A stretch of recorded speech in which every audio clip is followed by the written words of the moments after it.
Eu estou gravando esse vídeo dia 6 de dezembro de 2022. Já é possível ver nas ruas casas enfeitadas, lojas enfeitadas, árvores de Natal para tudo quanto é lado, luzes coloridas, Papai Noel. Enfim,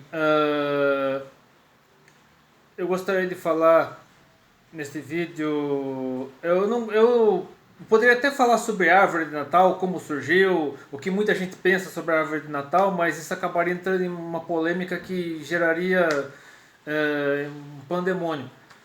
Ou então em outras tradições do Natal, mas eu quero falar sobre as três principais lendas uh, do Natal que surgem nessa época do ano. Né? Porque o verdadeiro Natal não sabemos qual é. Nós cristãos sabemos qual é o verdadeiro Natal, que é Jesus Cristo vindo a este mundo para morrer em nosso lugar, dar vida eterna a todos aqueles que crescem nele.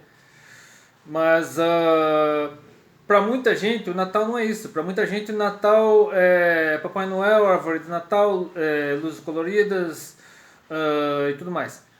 Mas eu quero falar sobre as três principais lendas dessa época do ano, né, que surgiram para falar a respeito do Natal pagão.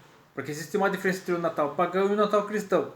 O Natal pagão é cercado de lendas, é cercado de misticismo, e três são as principais lendas que surgem, né, que são divulgadas nessa época do ano.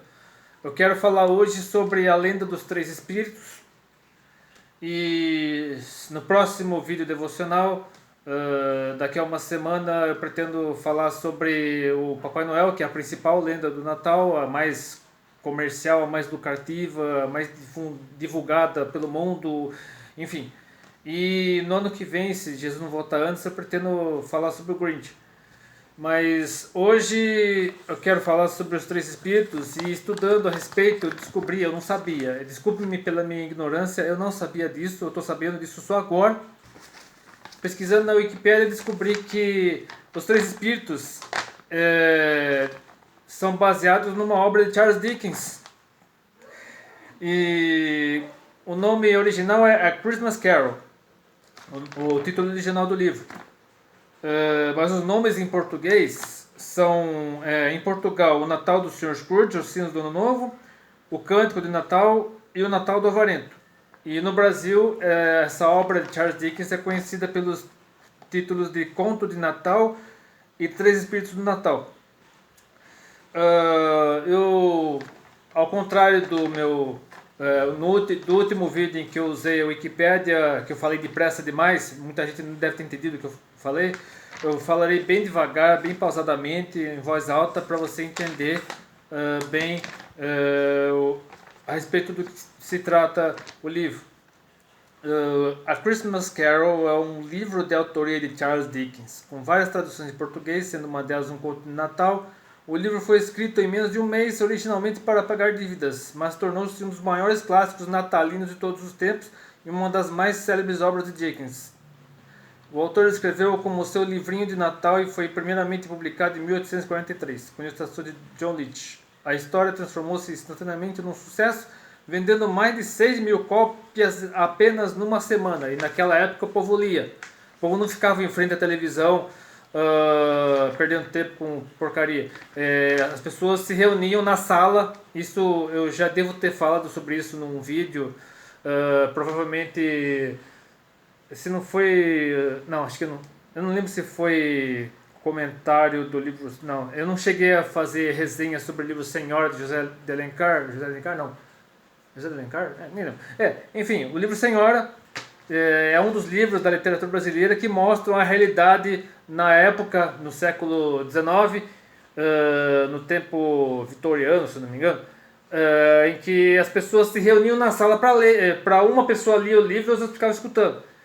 Então isso acontecia também na época na Inglaterra vitoriana, acho que é vitoriana mesmo. E a sinopse é a seguinte: Ebenezer Scrooge, acho que é assim que se pronuncia, né?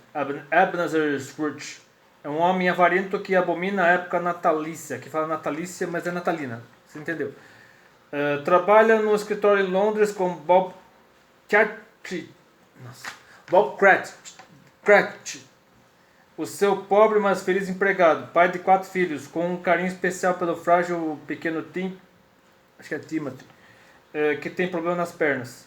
Numa véspera de Natal, Scrooge recebe a visita do seu ex-sócio Jacob Marley, morto há 7 anos naquele mesmo dia. Ou seja, aqui já vimos espiritismo.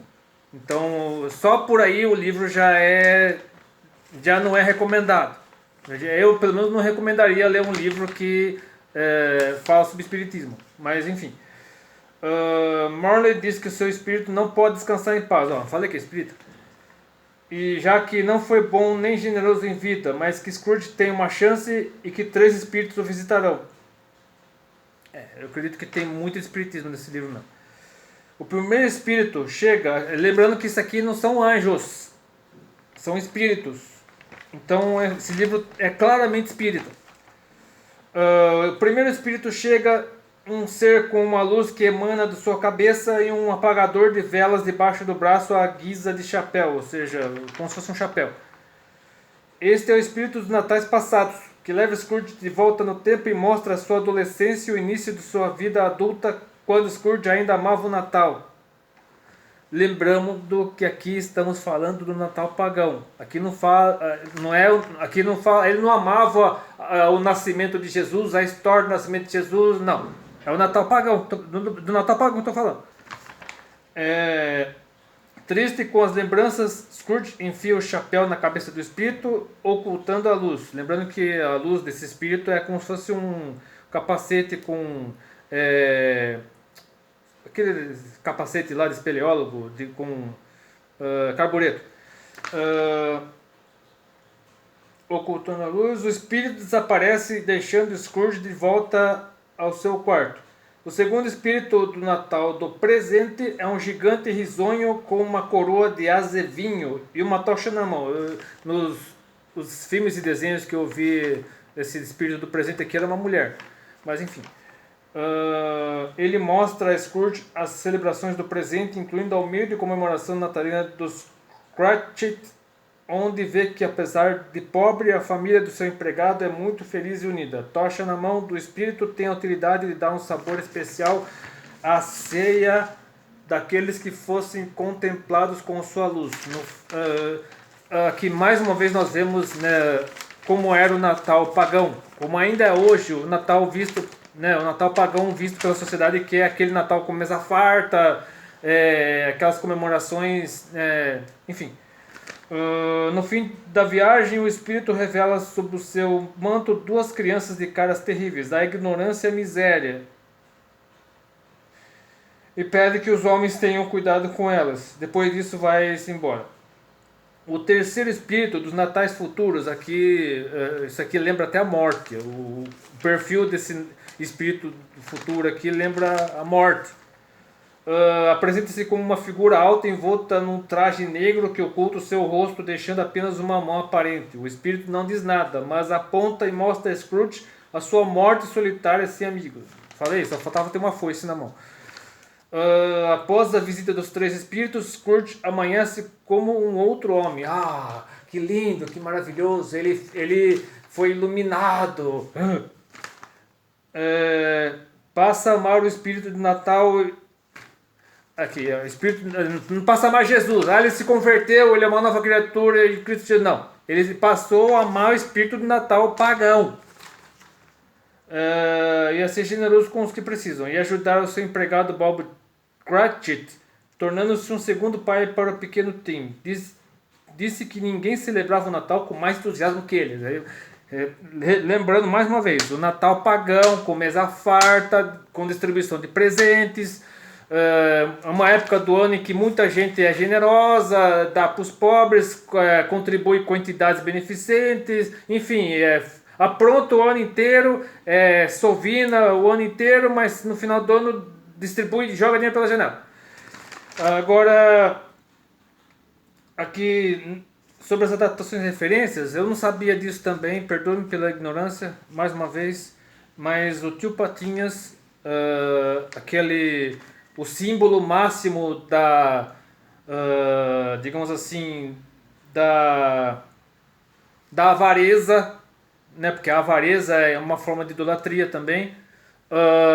O símbolo máximo da avareza, da ganância, da mão fechada, ele foi criado pela Disney com base nesse Ebenezer Scrooge. Tanto que o nome em inglês para o Tio Patinhas é Scrooge McDuck. E surgiu na versão animada Mickey's Christmas Carol, ou seja, foi um desenho do Mickey que o Tio Patinhas surgiu. O Pica-Pau também tem um tio chamado Scrooge, aqui fala de outras adaptações, né? Outros filmes, outros desenhos baseados nesse personagem do Charles Dickens. E o que eu poderia falar a respeito disso? Falando agora do ponto de vista cristão. O livro fala sobre generosidade, é bom, ser generoso é bom, mas não devemos ser generosos esperando receber algo em troca, porque a salvação vem pela fé e não pelas obras. Como diz lá em Efésios, na carta de Paulo aos Efésios, capítulo 2. Eu acho que eu lerei do 1 ao 10. Que tem a ver com o assunto do vídeo também, que é o Natal cristão, que é Jesus Cristo vindo a este mundo para morrer em nosso lugar e dar vida até aqueles que crescem nele. Diz o seguinte, Efésios 2, de 1 a 10. E vos vivificou, estando vós mortos em ofensas e pecados, em que noutro tempo andaste segundo o curso deste mundo, segundo o príncipe das potestades do ar, do espírito que agora opera nos filhos da desobediência, entre os quais todos nós também antes andávamos nos desejos da nossa carne, fazendo a vontade da carne e dos pensamentos, e éramos por natureza filhos da ira, como os outros também. Você vê que esse é o verdadeiro aqui está falando do verdadeiro Natal, que é o Natal de Jesus. E como éramos antes de conhecer Jesus e agora como somos agora.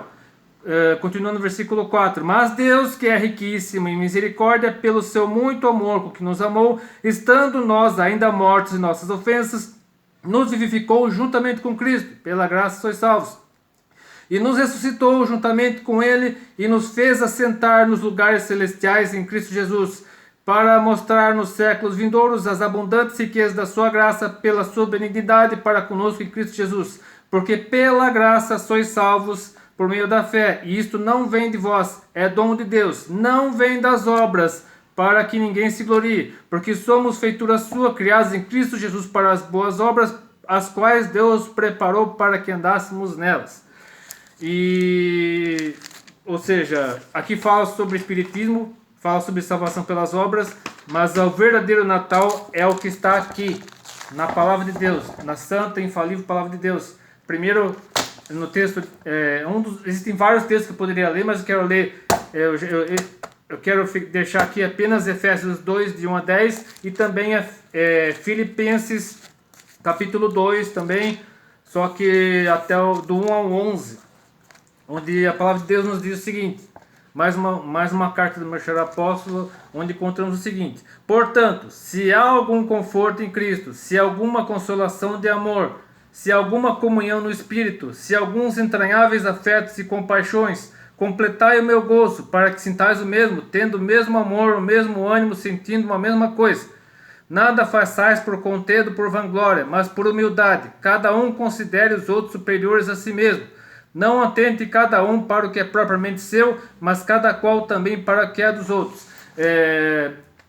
Aqui mostra a generosidade do ponto de vista cristão. Nós somos generosos não esperando receber algo de Deus, mas porque o Espírito Santo habita em nós, e o Espírito Santo naturalmente nos faz sentir isso, nos faz agir dessa forma, sendo generosos, não fazendo como se fizéssemos barganha com Deus, mas porque o Espírito Santo nos incentiva a sermos assim naturalmente, ou seja, não é nada forçado, é espontâneo.